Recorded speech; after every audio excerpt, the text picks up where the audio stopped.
Mr Speaker. The Honourable Nikki Wagner. Thank you very much, Mr Speaker. Well, Budget 2015, great budget. Minister Bill English, 7th budget, and I think he's nailed it. The government's plan is working. We've got a strong government growing economy, and it's translating into real benefits for Kiwi families, Kiwi households and Kiwi businesses. I think really the budget delivers careful management of public spending, but also shows investment into better services that Kiwis need. And we've prioritised the things that matter most to most New Zealanders. If you think about it, we can't do anything in life unless we're healthy. So we've put more money into health, $1.7 billion more this year, which will mean there's a record spend of $15.9 billion for 2015-16. And then there's education. Our government believes that a good education is the best foundation for people to live good lives, to be able to have choices in their lives. So we've invested there again, another $686 million, which means that the suite of early childhood, primary and secondary education is getting $10.8 billion. And then on top of that, we're spending over $3 billion on tertiary education.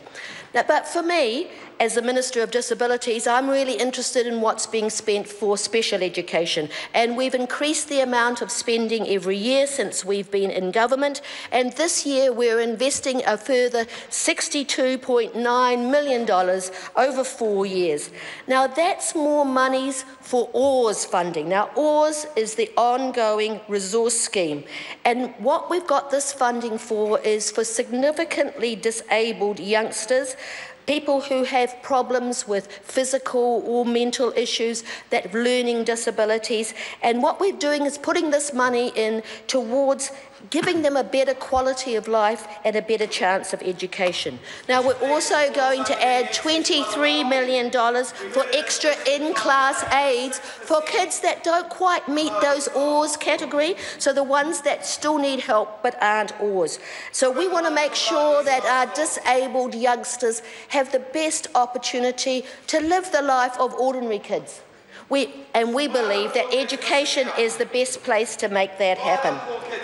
Now, we're also working on housing programs, obviously, particularly focusing on affordable housing, focusing on affordable housing in Auckland and Christchurch particularly, but also for first home owners.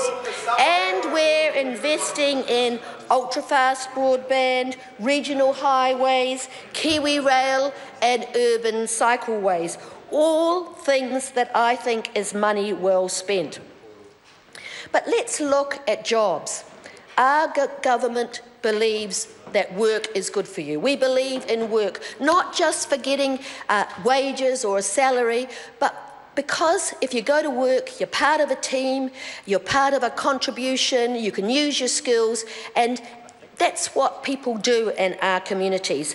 And I'm delighted that businesses have been able to create 194,000 new jobs since 2011, but we're backing them to do more. And we're backing them to deliver 150,000 jobs over the next 4 years.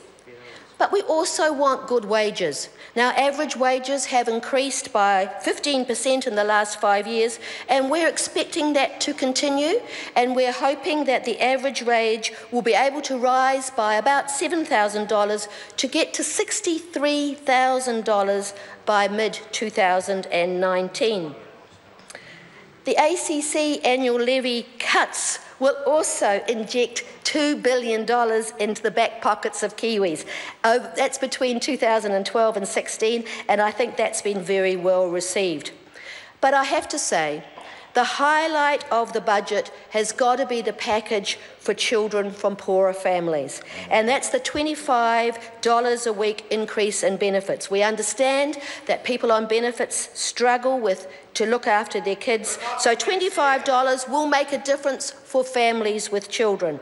And as we've already heard, this is the first time in 43 years that benefits have been lifted. But we're not forgetting the people who are working with a lower income either. The Working for Families payments will also increase by $12.50 a week. And that total package is $790 million over 4 years, and that will help about 160,000 low-income families and touch 300 children. And I think that is absolutely a great effort, and it will make a real difference, and it's something that I think most Kiwis support. But going back to the disability sector, I'm delighted that Budget 2015 also provides special money for transition for disabled students, $16.3 million for participation and inclusion services to help young people who are disabled, who are leaving school and entering into life. And we're giving them what we call our very high needs support system. I think anyone who's been involved in teenagers understands how difficult that transition from school to the real world is. And it is particularly difficult for disabled people, particularly if they have significant physical, intellectual or sensory impairment, or maybe a combination of all these things, and learning, hearing, vision, mobility, impairments. So I think this is a particularly important area, and I'm really pleased to see that money has been put there. But now I want to talk about customs, because customs and the security and safety of our border have benefited from Budget 2015. First of all, there's a capital sum of $4.7 million for extra officers to screen departing passengers. Now, that's screening them for terrorism and drug threats. And that extended risk screening for departures, it complements what we already do there in terms of existing automated and face-to-face passport checks, and also complements the alert system that's already in place. But this is an aim to counter terrorism and to make sure that we can maintain New Zealand's low-risk status. It's important that New Zealand is seen as a safe country, and New Zealanders have told us they want that to remain that way. It's because they're so keen to see a safe and secure border that we're introducing the new border processing levy for travellers. And it's an important step in managing both biosecurity and people threats at the border. And it brings the screening of travellers and the cost recovery of processing at the border in line with what we already do with goods. Since the early 90s, there has been a cost recovery from importers to do goods, and now we're looking at travellers. And the beauty of this levy is that it's flexible, because as the numbers of travellers go across our borders, the amount of resource increases. And this is particularly important because we're getting larger numbers every year, about 3.5%, and we're expecting that to increase, and more complex passengers, language issues, different cultures. So it's really important that that resource will be available where it's needed. But it's also fairer. At the moment, the taxpayer, that's you and I and the panel beater from Whangarei and the solo mum from Christchurch, all pay for visitors to come across our border. 58% of those people coming to our border are international visitors, and many of them are on luxury cruises or golfing trips to New Zealand, and I don't really think it's right that the New Zealand taxpayers should pay for them. And what's more, it's a lose-lose. We pay for those overseas visitors to come through our border, but as soon as we go back to their country, we have to pay again. Because most countries have a border levy. It's international best practice. And the New Zealand's border levy will be about $20, give or take, and that's actually very light in comparison to the countries that we visit. Places like Australia, which charge about $58 New Zealand, the UK, which charges $150 New Zealand, and Canada and the US are all very similar.